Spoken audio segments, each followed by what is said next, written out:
அனைவருக்கும் வணக்கம். இது சாரதி லா ஸ்டடீஸ். சாரதி லா ஸ்டடீஸில் பிஎன்எஸ்எஸ்ல அடுத்ததாக பார்க்கக்கூடிய மிக முக்கியமான டாபிக் தான் வித்ட்ராவல் ஆஃப் கம்ப்ளைண்ட். ஸோ இந்த வார்த்தையை கேட்டால் கோர்ட்டுக்குள்ளே கொஞ்சம் சந்தோஷமாக இருக்கும், ஏதோ ஒரு பிரச்சனை முடிவுக்கு வருது. ஆனரபிள் கோர்ட்டும் பார்த்தீங்கன்னா கொஞ்சம் சந்தோஷமாக இருக்கும், ரெண்டு சைடில் இருக்கிற அட்வொகேட்டும் பார்த்தீங்கன்னா கொஞ்சம் ஹாப்பியாக இருப்பாங்க. ஏன்னா ஏதோ ஒரு ப்ராப்ளம் முடிவுக்கு வருகிறது, இரண்டு பேரும் சமாதானம் அடைந்து விட்டார்கள், அதன் காரணமாக அவர்களுடைய புகாரை திரும்ப பெற்றுக்கொள்கிறார்கள். அதுதான் இதனுடைய கான்செப்ட். சிறு வினாக்கள் அடிக்கடி கேட்டுக்கிட்டே இருக்கிறாங்க. அப்படி கேட்கலன்னா சம்மரி கேஸ் அப்படின்னு ஒரு கொஸ்டின் வந்ததுன்னா நீங்கள் எழுதலாம். நீங்கள் சிறு சிறு கான்செப்ட், அதுக்கப்புறம் மெயின்டெனன்ஸ்னு ஒரு டாபிக் வரும் உங்களுக்கு, அது வந்துச்சுன்னா நீங்கள் எழுதலாம். இந்த மாதிரியான விவகாரங்கள் நான் பெயிலபிள் அஃபென்ஸ் பெயிலபிள் அஃபென்ஸில் வரக்கூடிய ஒரு சில வழக்குகளுக்கு இது பொருந்தி வரும். கேஸை வித்ட்ரா பண்ணிக்கலாம். செக்ஷன் 359 ஆஃப் பிஎன்எஸ்எஸ் தெளிவாக சொல்லுது வித்ட்ராவல் ஆஃப் கம்ப்ளைண்ட்னா என்ன அப்படின்னு. ஸோ வித்ட்ராவல்ன்றது ஒரு பெட்டிஷன் ஒன்று ரெடி பண்ணோம், ஒரு மெமோவாக ஒன்று ஆனரபிள் கோர்ட்டில் கொடுக்கணும். கண்டிப்பாக எழுத்து மூலமாக தான் இருக்கணுன்றது நமக்கு எல்லாம் தெரிஞ்ச விஷயந்தான். ஆனரபிள் கோர்ட்டுக்கிட்ட நாங்கள் ரெண்டு பேரும் பார்த்திங்கன்னா காம்ப்ரமைஸ் ஆகிட்டோம். இந்த பிரச்சனையில் எங்களுக்கு உண்டான அந்த தீர்வு வந்து நாங்களே அவுட் ஆஃப் கோர்ட்டில் நாங்கள் பேசிக்கிட்டோம். அதனால் நான் கொடுத்த புகாரை நான் திரும்ப பெற்றுக்கொள்கிறேன், இந்த வழக்கை நீங்கள் முடிச்சு வைங்க அப்படின்ற மாதிரி கேட்கறது தான் இந்த பெட்டிஷனுக்கு உண்டான அர்த்தம். இந்த ஒரு 3 லைனை படிக்கும்போது இன்னும் கொஞ்சம் புரியுதான்றதை பார்க்கலாம். காவல் நிலையத்திலோ அல்லது நீதிமன்றத்திலோ பாதிக்கப்பட்ட நபர், இந்த இடத்துல பாருங்க, பாதிக்கப்பட்ட நபர் மட்டும்தான் வித்ட்ரா பண்ண முடியும். பாதிப்பை ஏற்படுத்திய நபர் போயிட்டு நான் வித்ட்ரா பண்ணிக்கிறேன்னு சொல்ல முடியாது. ஏன்னா பிரைமா பேசி இல்லை, அந்த இடத்துல முகாந்திரமே இல்லை. ஏன்னா பாதிப்பை ஏற்படுத்திய நபருக்கு என்ன வந்துச்சு, பாதிக்கப்பட்ட நபர் தான் பார்த்தீங்கன்னா கேஸை வித்ட்ரா பண்ண முடியும் அப்படின்றத நினைவில் வச்சுக்கிங்க. உங்களுடைய ஆன்சர் ஷீட்டில் இருக்கா மாதிரி பார்த்துக்கோங்க. புகாரனை திரும்ப பெற்றுக்கொள்ளும் நிகழ்வு தான் வித்ட்ராவல் ஆஃப் கம்ப்ளைண்ட். ஆனால் அது சம்மரி கேஸாக மட்டும்தான் இருக்கணும், சும்மா பெரிய கேஸாக இருக்கக்கூடாது, காக்னிசபிள் அஃபென்ஸாக இருக்கக்கூடாது. இந்த இடத்துல பாருங்கள், நோ காக்னிசபிள் அஃபென்ஸ்னு போட்டாச்சு. கொலை குற்றம், அதுக்கப்புறம் பார்த்திங்கன்னா திருட்டு, கற்பழிப்பு, அதுக்கப்புறம் பார்த்திங்கன்னா ஆள் கடத்தல், இந்த மாதிரியான விவகாரங்களுக்கு பார்த்திங்கன்னா நாங்கள் ரெண்டு பேரும் சமாதானம் ஆகிட்டோம், இந்த கேஸை வந்து நாங்கள் வாபஸ் வாங்கிக்கிறோம், நாங்கள் வித்ட்ரா பண்ணிக்கிறோன்ற ஒரு பெட்டிஷனை போடவே முடியாதுன்றதை நினைவில் வச்சுக்கிங்க. அது காக்னிசபிள் அஃபென்ஸ். ஏன்னா ஸ்டேட் வந்து சூமோட்டோவாக எடுக்கக்கூடிய கேஸஸ், அதெல்லாம் தன்னிச்சையாக வந்து வழக்கை பதிவு செய்யக்கூடிய எந்த ஒரு வழக்காக இருந்தாலும் அந்த இடத்துல காம்ப்ரமைஸுக்கு எந்த இடமும் கிடையாது, கேஸை வித்ட்ரா பண்ண முடியாது. இரண்டு பேருக்குள்ள ஒரு டிஸ்பியூட் நடக்குது. ஃபார் எக்ஸாம்பிள் மெயின்டெனன்ஸ் கேஸ் எடுத்துக்கோங்களேன், உங்களுக்கு அடிக்கடி கேட்டுக்கிட்டே இருக்கிறாங்க. சிஆர்பிசி 125 வந்தது, இப்போ 144 வருது. இது 144 ஆஃப் பிஎன்எஸ்எஸ்ல இரண்டு பேருக்கு பார்த்தீங்கன்னா ஒரு பிரச்சனை எழுது, கணவன் மனைவி. இவங்க ரெண்டு பேர் எப்போ வேணாலும் சமாதானம் ஆகிடலாம். இவங்க என்ன பண்ணுறாங்கன்னு பார்த்தீங்கன்னா ஒரு சூட்டை வந்து ஆனரபிள் கோர்ட்டில் ஃபைல் பண்ணுறாங்க. எந்த நிலையில் வேணாலும், நாளைக்கு ஜட்ஜ்மெண்ட் இருக்க போதுன்னா இன்றைக்கி அந்த கேஸை வித்ட்ரா பண்ணலாம். அந்த அளவுக்கு ஆனரபிள் கோர்ட்டு உதவி செய்ய தயாராக இருக்கிறது. ஒரு சில வழக்குகளுக்கு வித்ட்ரா பண்ணுறதுன்னா ஆனரபிள் கோர்ட்டுக்கு கொஞ்சம் சந்தோஷமும் கூட, ஏன்னா ரெண்டு பேரும் சமாதானம் அடைஞ்சிட்டாங்க அப்படின்றது. அதே போல் செக் பவுன்ஸ் கேஸுன்னு இருக்குது.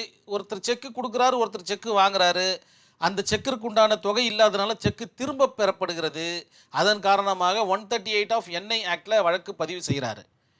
அந்த கேஸில் கூட நாளைக்கு ஜட்ஜ்மெண்ட்டுன்னா இன்னைக்கு வழக்கை வித்ட்ரா பண்ணலாம். அதே போல் ஜட்ஜ்மெண்ட் ஆகி 6 மாதம் இம்ப்ரிசான்மெண்ட்டு, டபுள் ஆஃப் அமௌண்ட்டு, ஃபைன் போட்டால் கூட கேஸை திரும்ப பெற்றுக்கொள்ளலாம், வித்ட்ரா பண்ணலாம். அந்த அளவுக்கு தெளிவாக இருக்குது இந்த withdraw concept. Section 359 of BNSS. இந்த ஒரு வழக்கு, இந்த கண்டிஷன்ஸை முதல்ல படிச்சுட்டு அதுக்கப்புறம் வழக்கு கிட்ட போயிடலாம். இது சம்மரி கேஸுகளுக்கு மட்டுமே பொருந்தும். 1 புரிஞ்சு போச்சு. 2, புகார் அளித்தவர் தான் புகாரை திரும்ப பெற இயலும். புகார் அளித்தவர் தான் புகாரை திரும்ப பெற இயலும், புரிஞ்சு போச்சு. ஆல்ரெடி நமக்கு தெரிஞ்ச விஷயம்தான். நீதிமன்ற அனுமதியுடன் தான் புகாரை திரும்ப பெற முடியும். அவங்க இஷ்டத்துக்கு புகாரை திரும்ப பெற முடியாது. அப்படி இல்லைன்னா கேஸ் அந்த இடத்துல கோர்ட்டில் காமிச்சிக்கிட்டே இருக்கும், இந்த வழக்கு நிலுவையில் இருக்குதுன்ற மாதிரி காமிச்சிக்கிட்டே இருக்கும். நீங்கள் புகார் மனுவை வித்ட்ரா பண்ணிக்கிறேன்னு போட்டால் மட்டும்தான் அந்த கோர்ட்லேருந்து அந்த வழக்கு வந்து காம்ப்ரமைஸ் அப்படின்ற இடத்துக்கு வரும். வழக்கு திரும்ப பெறப்பட்டால் குற்றம் சுமத்தப்பட்ட நபர் உடனே விடுவிக்கப்படுகிறார். அவ்வளோதான், அவர் பாட்டுக்கு ஜாலியாக வெளில போயிடுவார். சமூக நலனுக்கு எதிராக இருந்தால் நீதிமன்றம் இதை அனுமதிக்காது. பஸ்ஸை உடைச்சிட்டாரு, பஸ்ஸு கண்ணாடி உடைஞ்சு போச்சு, அந்த கண்ணாடி நான் வாங்கி கொடுத்துறேன்னு 2 பேருக்குள்ளே சமாதானம் ஆயிட்டாங்க. ஸோ வித்ரா பெட்டிஷன் போடுறாங்கன்னு வச்சுப்போம். இது சமூக நலனுக்கு எதிராக இருக்கிற குற்றம்ன்றதுனால ஆனரபிள் கோர்ட் இதை அனுமதிக்காது அப்படின்ற மாதிரி சொல்லப்படுது. கண்டிப்பாக இது எழுத்துப்பூர்வமாகத்தான் இருக்க வேண்டும், ஓரல்ல இருக்கக்கூடாது. ஓரல்ல கண்டிப்பாக ஆனரபிள் கோர்ட் எடுத்துக்காதுன்றதை நினைவில் வச்சுக்கோங்க. இதெல்லாம் உங்களுடைய ஆன்சர் ஷீட்டில் இருக்குன்ற நம்பிக்கை இருக்குது. இந்த ஒரு கேஸ் ஸ்டடியை பார்க்கலாம். Abdul Karim versus state of Karnataka அப்படின்ற கேஸ் ஸ்டடியில் என்ன சொல்கிறாங்க அப்படின்னு பார்த்தீங்கன்னா, மேற்கண்ட வழக்கில் அசிஸ்டன்ட் பப்ளிக் ப்ராசிக்யூட்டர் என்ன பண்ணுறாருன்னா ஒரு வித்ட்ரா பெட்டிஷனை போடுறாரு. ஆனரபிள் மெஜிஸ்ட்ரேட்டு அந்த வித்ட்ரா பெட்டிஷனை எந்தவித கேள்விகளுக்கும் உட்படுத்தாமல் ஏற்றுக்கொள்கிறார். ஆக்சுவலாக பார்த்தீங்கன்னா வித்ட்ரா பெட்டிஷன் போட்டால் பாதிக்கப்பட்ட நபரை பார்த்து ஆனரபிள் ஜட்ஜு வந்து கேள்வி கேட்பாங்க. என்னப்பா உன்னுடைய ப்ராப்ளம் சால்வ் ஆயிடுச்சா, உனக்கு வர வேண்டிய பணம் வந்துடுச்சா, அவர் உங்ககிட்ட மன்னிப்பு கேட்டுட்டாரா, இந்த மாதிரி பல கேள்விகளை அவங்கள நோக்கி கேட்பாங்க. அதற்கு ஆமாம் ஐயா நான் பண்ணிட்டேன், நான் வந்துடுச்சு, எல்லாம் வந்துச்சுன்னு அவங்க தலையாட்டும் போது மட்டும்தான் அந்த கேஸு வித்ட்ரா செய்யப்படும். ஆனால் இந்த இடத்துல எதுவுமே இல்லாமல் வித்ட்ரா செய்யப்படுகின்றது. இந்த கேஸு மேல்முறையீடுக்கு செல்லுது. வழக்கை திரும்ப பெற நீதிமன்றம் தன்னிச்சையாக அனுமதிக்கக்கூடாது, கொடுத்த உடனே அனுமதிச்சிடக்கூடாது அப்படின்ற மாதிரி சொல்கிறாங்க. பொது வழக்கறிஞர் தக்க காரணம் வழங்க வேண்டும். அதாவது எந்த கான்செப்டுக்காக இவங்க இந்த வழக்கை வித்ட்ரா பண்ணிக்கிறாங்க. ஃபார் எக்ஸாம்பிள் மெயின்டெனன்ஸ் கேஸாக இருந்துச்சுன்னா அவுட் ஆஃப் கோர்ட்டில் ஒரு 10 lakhs பேசுகிறாங்க பெர்மனன்ட் அலிமோனியா அப்படின்னு பார்த்தீங்கன்னா 10 lakhs பெறப்பட்டது, அதன் காரணமாக நாங்கள் சுமூகமாக இந்த வழக்கினை திரும்ப பெற்றுக்கொள்கிறோம் அப்படின்ற மாதிரி மென்ஷன் பண்ணியிருக்கணும் அந்த மெமோவில். நீதிமன்றம் அவற்றை முற்றிலும் பரிசீலிக்க வேண்டும். அந்த 10 லட்சம் அந்த இடத்துல கைமாறப்பட்டதா அப்படின்றத கூட நம்ம செக் பண்ணி பார்க்கணும். பயத்தில் அவங்க சொல்லுவாங்க அப்படின்ற மாதிரிலாம் இருக்கும். ஸோ டிடி வழியாகவோ அல்லது காசோலையாகவோ அந்த இடத்துல பரிமாற்றம் செய்யப்படுவதை நீதிமன்றம் உறுதி செய்ய வேண்டும் அப்படின்ற மாதிரி Abdul Karim versus state of Karnataka அப்படின்ற கேஸில் சொல்கிறாங்க.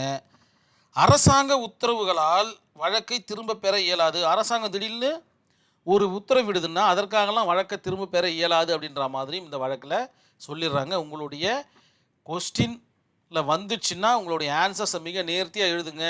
நோ காக்னிசபிள் அஃபென்ஸ், இது செல்லுபடி ஆகாது வித்ட்ரா அப்படின்ற மாதிரி எழுதுங்க. ஸோ காக்னிசபிள் அஃபென்ஸ்னால் கொடிய குற்றங்கள்னு அர்த்தம். கொடிய குற்றங்களுக்கு வித்ட்ரா கிடையாது அப்படின்றத நினைவில் வச்சுக்கிங்க. இதை மட்டும் மனசில் நினச்சிக்கிட்டிங்கன்னா போதும், மிக அற்புதமாக இந்த ஆன்சர்ஸை நீங்கள் எழுதலான்ற நம்பிக்கையோட இந்த வீடியோவை நான் கம்ப்ளீட் பண்ணிக்கிறேன். நன்றி, வணக்கம்.